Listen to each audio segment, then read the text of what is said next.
The Weight of Silence by Heather Gudenkauf. Chapter 1. Calli. Calli stirred in her bed. The heat of a steamy Iowa August morning lay thick in her room, hanging sodden and heavy round her. She had kicked off the white Chanel bedspread and sheets hours earlier. Her pink cotton nightgown now bunched up round her waist. No breeze was blowing through her open, screened window. The moon hung low, and its milky light lay supine on her floor, a dim, inadequate lantern. She awoke, vaguely aware of movement downstairs below her. Her father preparing to go fishing. Calli heard his solid, certain steps, so different from her mother's quick, light tread, and Ben's hesitant stride. She sat up among the puddle of bedclothes and stuffed animals, her bladder uncomfortably full, and squeezed her legs together, trying to will the urge to use the bathroom to retreat. Her home had only one bathroom, a pink-tiled room nearly half filled with the scratched-up white clawfoot bathtub. Calli did not want to creep down the creaky stairs past the kitchen where her father was sure to be drinking his bitter-smelling coffee and putting his tackle box in order. The pressure on her bladder increased, and Calli shifted her weight, trying to think of other things. She spotted her stack of supplies for the coming second-grade school year. Brightly colored pencils, still long and flat-tipped, slim, crisp-edged folders, smooth, rubber-scented pink erasers, a 64-count box of crayons. The supplies list called for a 24-count box, but Mom knew that this just would not do. And for spiral-bound notebooks, each a different color. School had always been a mixture of pleasure and pain for Calli. She loved the smell of school, the dusty smell of old books and chalk. She loved the crunch of fall leaves beneath her shoes as she walked to the bus stop, and she loved her teachers, every single one. But Calli knew that adults would gather in school conference rooms to discuss her.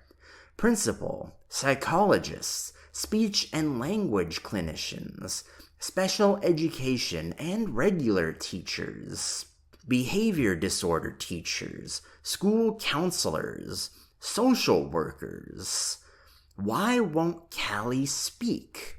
Calli knew there were many phrases used to try to describe her: mentally challenged, autistic, on the spectrum, oppositional defiance, and selective mute. She was, in fact, quite bright. She could read and understand books several grade levels above her own. In kindergarten, Miss Monroe, her energetic first-year teacher, whose straight brown hair and booming bass voice belied her pretty sorority girl looks, thought that Calli was just shy. Calli's name didn't come up to the solution-focused education team until December of Calli's kindergarten year, and that didn't occur until the school nurse, Miss White, after handing Calli a clean pair of socks, underwear, and sweatpants for the second time in 1 week, discovered an unsettling pattern in Calli's visits to the health office. "Didn't you tell anyone you needed to use the restroom, Calli?" Miss White asked in her low, kind voice. No response, just Calli's usual wide-eyed, flat expression gazing back at her. Go on into the restroom and change your clothes, Calli, the nurse instructed. Make sure to wash yourself the best that you can. Flipping through her meticulous log documenting the date and time of each child's visit to the health's office, the ailment noted in her small, typed script: sore throats, belly aches, scratches, bee stings. Calli's name was notated 9 times since August 29th, the first day of school. Next to each entry, the initials UA for urinary accident. Miss White turned to Miss Monroe, who had escorted Calli to the office.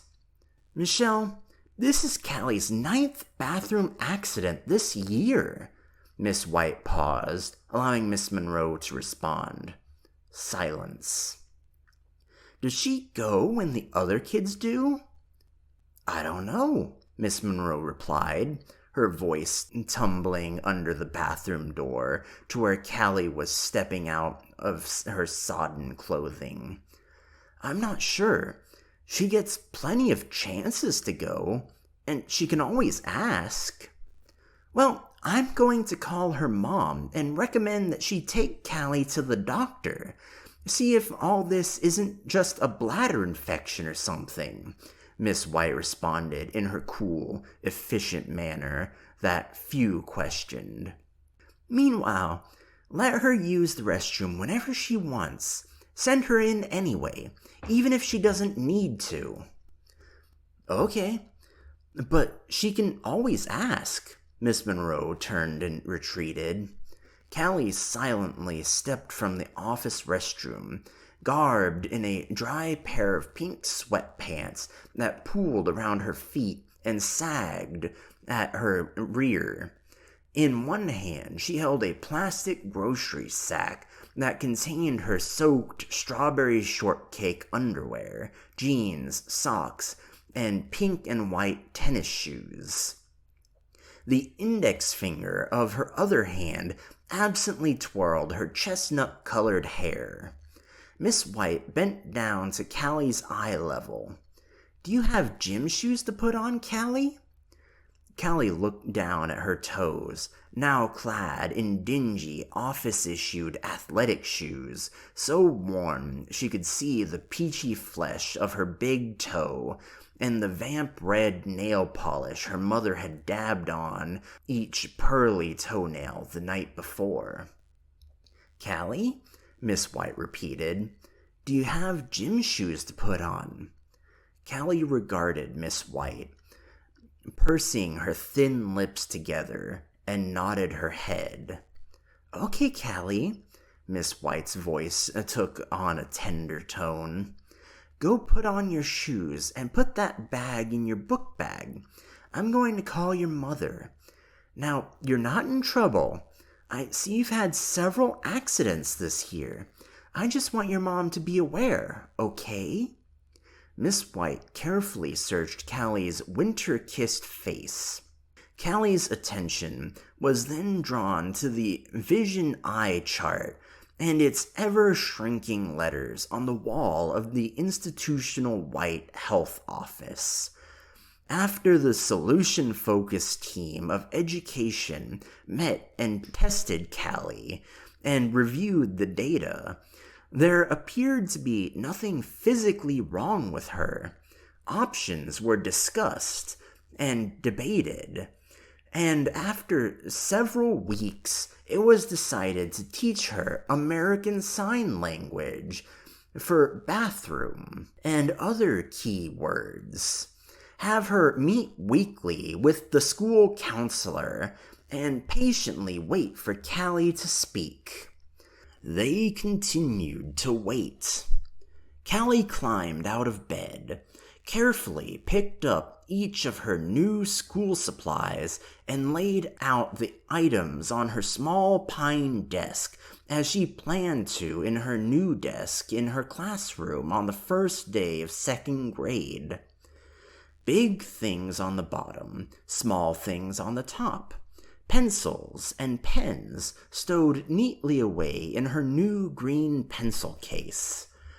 The need to urinate became an ache, and she considered relieving herself in her white plastic trash can beside her desk, but knew she would not be able to clean it without her mother or Ben noticing.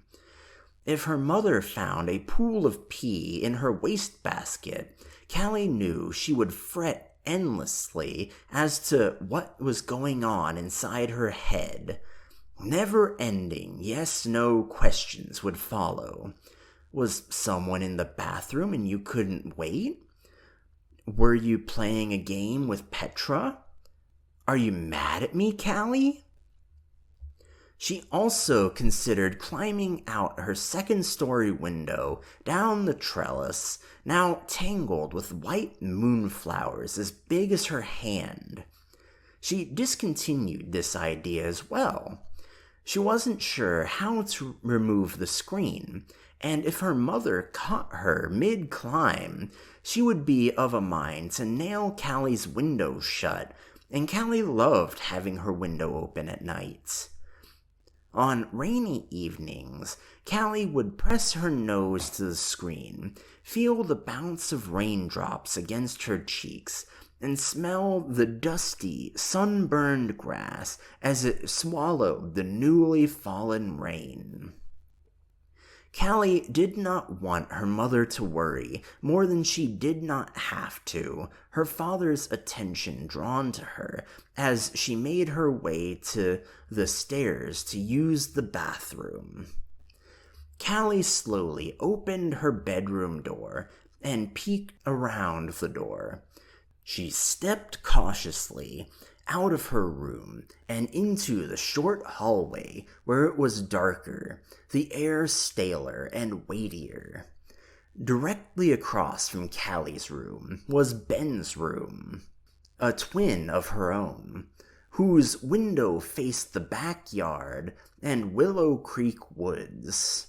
Ben's door was shut, as was her parents' bedroom door. Calli paused at the top of the steps, straining to hear her father's movements. Silence. Maybe he had left for fishing trip already. Calli was hopeful. Her father was leaving with his friend Roger to go fishing at the far eastern edge of the county, along the Mississippi River, some 80 miles away. Roger was picking him up that morning, and they would be gone for 3 days. Calli felt a twinge of guilt in wishing her father away, but life was so much more peaceful with just the 3 of them. Each morning that he was sitting in the kitchen brought a different man to them. Some days he was happy, and he would set her on his lap and rub his scratchy red whiskers on her cheek to make her smile. He would kiss Mom and hand her a cup of coffee, and he would invite Ben to go into town with him. On these days, her daddy would talk in endless streams, his voice light and full of something close to tenderness. Some days, he would be at the scarred kitchen table, with his forehead in his hands, empty beer cans tossed carelessly in the sink and on the brown-speckled laminate countertops. On these days, Calli would tiptoe through the kitchen and quietly close the screen door behind her, and then dash into the Willow Creek woods to play along the creek bed or on the limbs of fallen trees. Periodically, Calli would return to the edge of their meadow to see if her father's truck had gone. If it was missing, Calli would return home where the beer cans had been removed, and the yeasty, sweaty smell of her father's binge had been scrubbed away. If the truck remained, Calli would retreat to the woods until hunger or the day's heat forced her home. More silence. Encouraged that he was gone, Calli descended the stairs, carefully stepping over the fourth step that creaked. The bulb from above the kitchen stove cast a ghostly light that spilled out the bottom of the stairs. She just needed to take 2 large steps past the kitchen entry, and she would be at the bathroom. Calli, at the bottom step, her toes curled over the edge, squeezed the hardwood tightly, pulled her nightgown to above her knees to make possible a bigger step. 1 step, a furtive glance into the kitchen. No one there. Another step, past the kitchen, her hand on the cool metal doorknob of the bathroom, twisting. "Calli," a gruff whisper called out. Calli stilled. "Calli, come here." Calli's hand dropped from the doorknob, and she turned to follow the low sound of her father's voice. The kitchen was empty, but the screen door was open, and she saw the outline of his wide shoulders in the dim early morning. He was sitting on the low concrete step outside, a fog of cigarette smoke and hot coffee intermingled and rising above his head. "Come out here, Calli girl. What you doing so early?" he asked, not unkindly. Calli pushed open the screen door, careful not to run the door into his back. She squeezed through the opening and stood next to her father. "Why up, Calli? Bad dream?" Griff looked up at her from where he was sitting, a look of genuine concern on his face.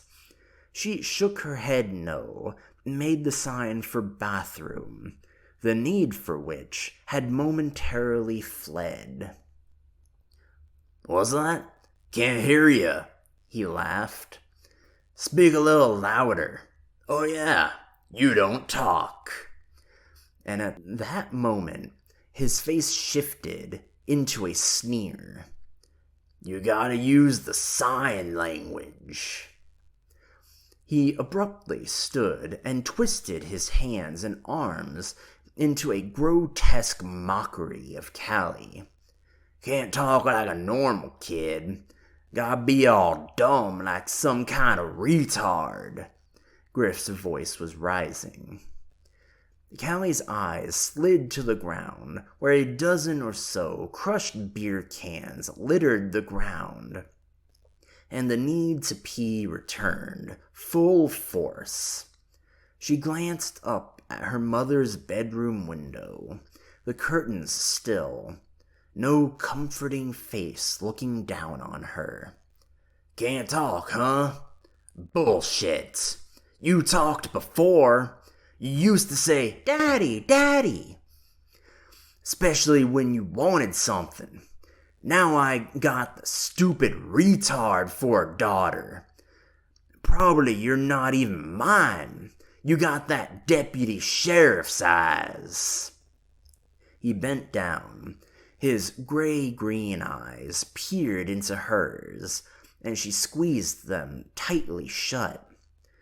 In the distance, she heard tires on gravel, the sharp crunch and pop of someone approaching. Roger.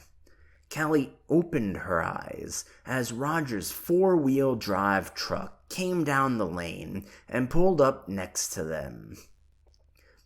"Hey there, morning, you two. How are you doing, Miss Calli?" Roger tipped his chin to Calli, not really looking at her, not expecting a response. "Ready to go fishing, Griff?" Roger Hogan was Griff's best friend from high school. He was short and wide, his great stomach spilling over his pants, a foreman at the local meat packing plant. He begged Griff every time he came home from the pipeline to stay home for good. He could get Griff in at the factory, too. "It'd be just like old times," he added.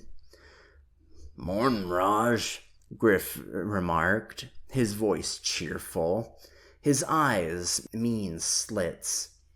"I'm going to have you drive on ahead without me, Roger. Calli had a bad dream. I'm going to sit here with her a while until she feels better. Make sure she gets off to sleep again." "Oh, Griff," whined Roger. "Can't her mother do that? We've been planning this for months." No. Girl needs her daddy, don't she, Calli? A daddy she can rely on to help her through those rough times. Her daddy should be there for her, don't you think, Raj? So Calli's gonna spend some time with her good old daddy, whether she wants to or not. But you want to, don't you, Calli? Calli's stomach wrenched tighter with each of her father's utterances of the word daddy.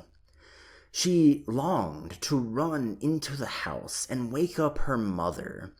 But while Griff spewed hate from his mouth toward Calli when he'd been drinking, he'd never actually really hurt her. Ben? Yes. Mom? Yes. Not Calli.